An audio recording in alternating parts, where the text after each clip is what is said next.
తిరుమల శ్రీవారి లడ్డు వివాదంపై ప్రతిపక్ష వైసీపీ సరికొత్త కుట్ర రాజకీయాలకు తెరలేపుతోంది.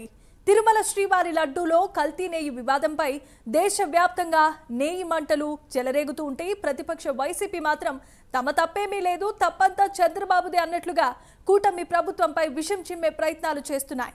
తిరుమల శ్రీవారి నైవేద్యాన్ని కల్తీ చేయటమే కాకుండా కల్తీ రాజకీయాలకు తెరలేపుతూ చంద్రబాబు ప్రభుత్వంపై బురద జల్లే ప్రయత్నం చేస్తూ బురద రాజకీయాలు చేస్తున్నారు.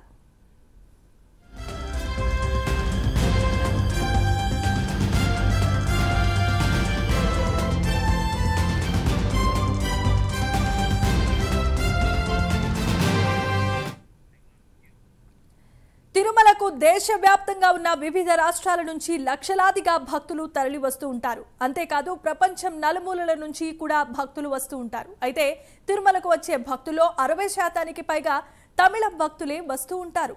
తమిళనాడు తిరుపతికి అతి దగ్గరగా ఉండడమే కూడా ఒక ప్రధాన కారణమని చెప్పుకోవచ్చు. అయితే సాక్షాత్తు ఆ 7 కొండల వాడికి సమర్పించే నైవేద్యంలో గత వైసీపీ ప్రభుత్వం కల్తీ నెయ్యి వాడిందని సీఎం చంద్రబాబు చేసిన సంచలనమైన వ్యాఖ్యలు విన్న తమిళులు గత వైసీపీ సర్కారుపై భగ్గుమంటున్నారు. జగన్ పై ఓ రేంజ్ లో ఫైర్ అవుతూ తీవ్ర విమర్శలు గుప్పిస్తున్నారు.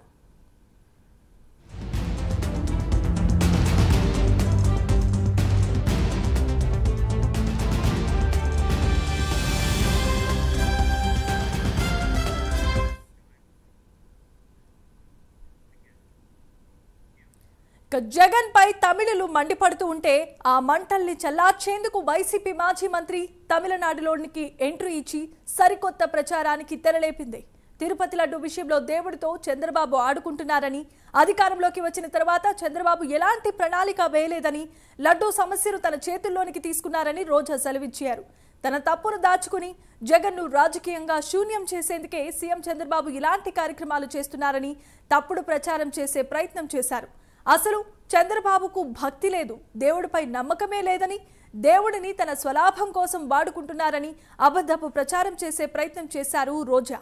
లడ్డు వ్యవహారంపై సిబిఐ విచారణకు ఆదేశించాలని, సుప్రీంకోర్టు పర్యవేక్షణలో విచారణ జరిపించాలని, చంద్రబాబు నాయుడుకు బుద్ధి చెప్పాలని అన్ని దేవాలయాల్లో ప్రార్థిస్తున్నట్లు సరికొత్త నాటకానికి తెరతీశారు. ஏன்னா டிடிடி வந்து ஈஓ கண்ட்ரோல்ல இருக்கும். ஈஓல வந்து சேர்மன் கமிட்டி தான் அதில் வந்து மெயின் போர்ஷன். அதில் வந்து கவர்மெண்ட் இன்வால்மெண்ட் ஒன்றும் இருக்காது. ஸோ கிளியர் கட்டாக வந்தது நீங்கள் சிஎம்மாக இருக்கும்போது சந்திரபாபு நாயுடு கண்டெய்னர் வந்தது, சாம்பிள் எடுத்தது, ரிப்போர்ட் வந்தது, எல்லாமே உங்கள் கவர்மெண்ட்டில் தப்பு நடக்கல, அது யூஸ் பண்ணல, அது வெஜிடபிள் ஆயில்னு ஈஓ சொல்லியிருக்காங்க. ஆனால் நீங்கள் ஜெகன்மோகன் ரெட்டி பொலிட்டிக்கலாக ஜீரோ ஆக்கணும்னு ஒரு ராங் இன்டென்ஷனோட நீங்கள் பேசுனது இந்த ரிப்போர்ட்டில் டேட்டோட வெளியே வந்துருச்சு. ஸோ அதனால நீங்கள் தப்பு பண்ணது பேக் ஃபயர் ஆனது உங்களுக்கு தெரிஞ்சதுனால நீ சைடுக்கு ஒதுங்கிட்ட. உன்னோட டைரக்ஷனில் ஹீரோ பவன் கல்யாண் முன்னுக்கு வந்திருக்காரு. ஏன்னா சந்திரபாபு நாயுடுக்கு எப்போவுமே கடவுள்னா பக்தி இல்லை, பயம் இல்லை. இங்கே பார்த்தீங்கன்னா உங்களுக்கே தெரியும், எப்போவுமே எந்த பூஜை பண்ணாலும் ஷூஸ் போட்டுட்டு தான் பண்ணுவார்.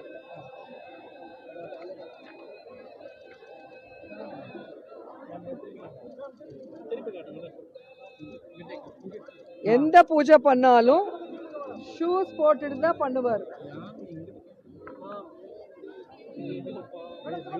நீங்க எந்த போட்டோ வேணாலும் பாருங்க, எந்த போட்டோ பார்த்தாலும் ஷூஸ். அவங்களுக்கு வந்து கடவுள்னா பக்தி இல்லை, பயம் இல்லை.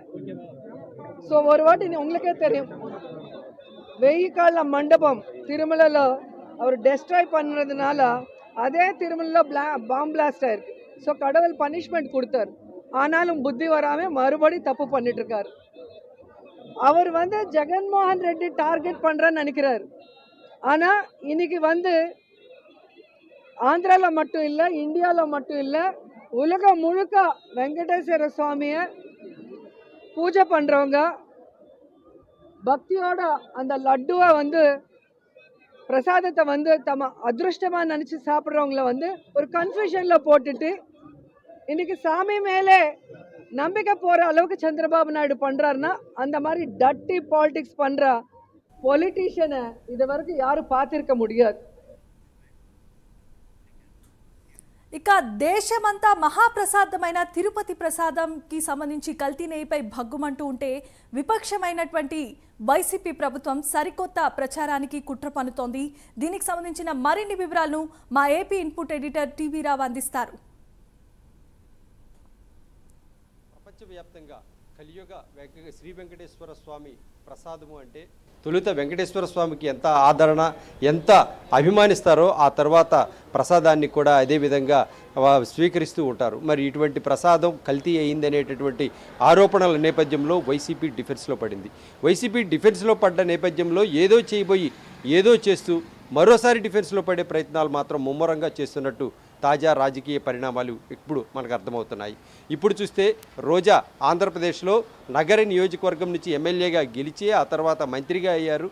ఇప్పుడు ఏకంగా ప్రభుత్వమే తుడిచిపెట్టుకుపోయిన నేపథ్యంలో ఆమె ఇప్పుడు వైసీపీ రాజకీయాలు ఆంధ్రప్రదేశ్లో మాని తమిళనాడులో చేయడం మొదలుపెట్టారు.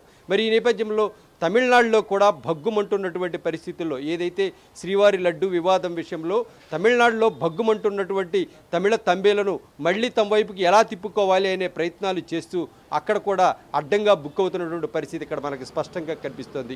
ఎందుకంటే సాధారణంగా తమిళనాడు వ్యాప్తంగా దాదాపుగా 45 సంవత్సరాలుగా రాజకీయాల్లో కొనసాగినటువంటి చంద్రబాబు నాయుడు మంచి అడ్మినిస్ట్రేటర్గా కూడా మంచి పేరుంది. మరి ఆయనకు సంబంధించి దేశవ్యాప్తంగా కూడా అన్ని రాష్ట్రాల్లో సుపరిచితమైనటువంటి కార్యకలాపాలు, చాలా అడ్మినిస్ట్రేషన్ వ్యవహారాలన్నీ కూడా చక్కబెట్టినటువంటి పరిస్థితి. ఒకానొక టైంలో దేశ రాజకీయాలనే శాసించినటువంటి ఆయనకు సంబంధించి ఇప్పుడు తమిళనాడులో నెగిటివ్గా చెప్పేటటువంటి ప్రయత్నం రోజా చేస్తున్నారంటే అక్కడ ప్రజల్లో చాలా విస్మయం కలుగుతోంది.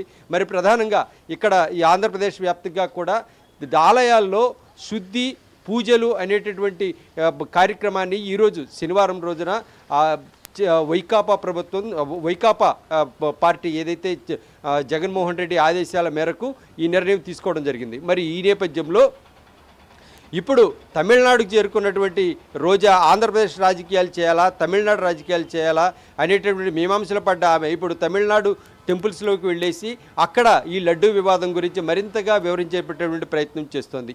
ఏదైతే జగన్మోహన్ రెడ్డికి మద్దతుగాను అలాగే చంద్రబాబు నాయుడుకు వ్యతిరేకంగాను తాను చెప్పేటటువంటి మాటలన్నీ కూడా ఏదైతే ఈ లడ్డు వివాదంలో తప్పు నేరం మాది కాదు, అవతల ఉన్నటువంటి చంద్రబాబుదే అనేటటువంటి విధంగా చెప్పే ప్రయత్నం చేస్తున్నారు. మరి సాధారణంగా చూస్తే ఇప్పటికే తమిళనాడు వ్యాప్తంగా కూడా తమిళ తంబీలు భగ్గుమంటున్నటువంటి అంశం ఏదైనా ఉంది అంటే కనుక అది ఏకంగా శ్రీవారి లడ్డు విషయంలోనే. ఏదైతే లడ్డుకు సంబంధించినటువంటి సెంటిమెంట్ అంత బలంగా ఉంటుంది కూడా తమిళ తంబీలకు. ప్రధానంగా మనం ఇక్కడ చూస్తే కనుక ఏకంగా ఒక లడ్డును ఒక పక్కన పెట్టి ₹1 కోటి మరో పక్కన పెడితే ఎంచుకోమని తమిళ తంబీలను అడిగితే ఖచ్చితంగా వారు లడ్డుకే ప్రాధాన్యత ఇస్తారు. అంతటి బలమైన సెంటిమెంట్తో పెనవేసుకొని ఉండేటటువంటి తమిళ తంబీలు ఏకంగా తమిళనాడు నుంచి 7 కొండలు ఎక్కేటందుకు కూడా చాలా ఉత్సాహం ఇష్టపడుతుంటారు కూడా. మరి ఇటువంటి పరిస్థితులు ఉన్నటువంటి ఆయా ప్రాంతంలో వెంకటేశ్వర స్వామి ప్రసాదం కల్తీ అయిందనేటటువంటి వార్తను జీర్ణించుకోలేనటువంటి పరిస్థితుల్లో తమిళనాడు మొత్తం కూడా ప్రజలు చాలా ఆవేదనగా గురయ్యారు. చాలామంది మనోభావాలు తీవ్రంగా దెబ్బతిన్నటువంటి పరిస్థితి. మరి ఈ నేపథ్యంలో అక్కడికి వెళ్ళి తాను జగన్కు ఫేవరెట్గా మాట్లాడాలనే ప్రయత్నాలు చేస్తుంటే అక్కడ కూడా ఏదైతే నిరాకరణలు వ్యతిరేకతలు ఎదురవుతున్నటువంటి పరిస్థితి. రోజా చెప్పేటటువంటి పసలేని ప్రసంగాలకు అక్కడ ఏమాత్రం కూడా చలనం రావడం లేదు. ఇప్పటికే దీనిపై సంబంధించి కూలంకషంగా రిపోర్టులు కానీ అలాగే ఆ నాటి వ్యవహార శైలి కానీ గత 5 ఏళ్ల పాలనా కాలంలో ఏదైతే తిరుమల కొండపై జరిగినటువంటి అవకతవకలు కానీ వీటినన్నింటినీ కూడా దృష్టిలో కళ్ళతో చూసినటువంటి తమిళ తంబీలు వాస్తవంగా మనం చూసుకుంటే కనుక ఆంధ్రప్రదేశ్లో భౌగోళికంగా ఆంధ్రప్రదేశ్లో 7 కొండల వారు ఉన్నా కానీ ఇక్కడ తెలుగు రాష్ట్రాలు తెలంగాణ ఆంధ్రప్రదేశ్ నుంచి ఎంతమంది వస్తారో అంతకు మించి తమిళనాడు నుంచి వస్తారు. ఏదైతే భౌగోళికంగా తమిళనాడుకు చాలా దగ్గర ఉన్నటువంటి ప్రాంతం కాబట్టి అక్కడకు తమిళ తంబీలు కూడా భారీగా తరలి వస్తారు. రోజు పూజలు క్రతువులు నిర్వహించేటటువంటి తమిళ తంబీలకు ఇది చాలా అటాచ్మెంటు దైవం 7 కొండల వారు అంటే కనుక ఖచ్చితంగా తమిళ తంబీలో వారి ప్రతి ఇంటికి కూడా ఒక ఇలవేల్పుగా భావించేటటువంటి తమిళ తంబీల చెంత ఇప్పుడు రోజా అధిక ప్రసంగాలు చేయడం పట్ల చాలా విస్మయం కలుగుతుంది. మరి మొత్తం మీద చూస్తే ఇప్పుడు ఉన్నటువంటి పరిస్థితుల్లో లడ్డు ఏదైతే వివాదంగా మారడం, లడ్డు కల్తీ అయింది అనేటటువంటి మాట ఇప్పుడు ఆంధ్రప్రదేశ్లో భగ్గుమంటున్నటువంటి తరుణంలో ఎక్కడ కాకుండా ఎక్కడ చెప్తే మళ్ళీ ఎక్కడ వ్యతిరేకత ప్రజల నుంచి మరింత వ్యతిరేకత, అది దాడులకి ఎక్కడ దారితీస్తుందో అనే విధంగా రోజా ఇప్పుడు తమిళనాడు బాట పట్టింది. మరి అక్కడ దేవాలయాలు తిరుగుతూ అక్కడ చెప్పుకుంటూ వెళ్తున్నటువంటి పరిస్థితి. సాధారణంగా జగన్మోహన్ రెడ్డికి తమిళనాట చెప్పుకోదగ్గ క్రేజ్ అయితే లేదు. అక్కడ ఉన్నటువంటి పరిస్థితి ఏంటంటే తమిళనాడులో ఒక పొరుగు రాష్ట్ర ముఖ్యమంత్రిగా మాత్రమే తెలుసు, కానీ ఒక చంద్రబాబు నాయుడికి ఉన్నటువంటి చరిష్మా కానీ ఆయనకున్నటువంటి వాల్యూ కానీ ఇక్కడ జగన్మోహన్ రెడ్డికి తక్కువనే మనం చెప్పుకోవాలి. అయినా కూడా ఇక్కడ జరిగిన ఘోరాన్ని నాయకులతో పెనవేయకుండా ఏకంగా నేరం చేసిన వారికి ఖచ్చితంగా శిక్ష పడాలి అనేటటువంటిదే ఇక్కడ తమిళనాట పెద్దగా వినిపిస్తున్నటువంటి మాట. మరి ఇప్పటికే చూస్తే గత ప్రభుత్వంలో జరిగినటువంటి కొండపై జరిగినటువంటి వ్యవహారాలన్నిటినీ కూడా పరిగణలోకి తీసుకుంటే కనుక ఖచ్చితంగా ఇది వైసీపీ ప్రభుత్వం దురాగతమే అనేటటువంటిది మాత్రం తమిళ తంబీలు పూర్తిగా నమ్ముతున్నటువంటి పరిస్థితి. మరి అక్కడ ఉన్నటువంటి పరిస్థితి ఈ విధంగా ఉంటే రోజా మాత్రం దీన్ని అడ్డం పెట్టుకొని అక్కడ రాజకీయాలు చేయాలనే ప్రయత్నాలు మాత్రం ముమ్మరం చేసింది. దీనికి సంబంధించి ఇంకా తమిళ తంబీలు మరింతగా ఫైర్ అవుతున్నటువంటి పరిస్థితి అయితే కనుక కనిపిస్తుంది. ఇప్పటికే దీనిపై ఏదైతే రోజా ఆంధ్రప్రదేశ్లో చెప్పుకోవడం చేతగాక అక్కడ ప్రజలు వ్యతిరేకిస్తే ఇక్కడికి వచ్చి ఏదైతే జగన్మోహన్ రెడ్డికి ఫేవరెట్గాను చంద్రబాబు నాయుడికి వ్యతిరేకంగాను మాట్లాడడం అనేటటువంటిది తగదు అనే విధంగా తమిళనాడు కూడా స్పందనలు ఇప్పుడిప్పుడే రేకెత్తుతున్నాయి.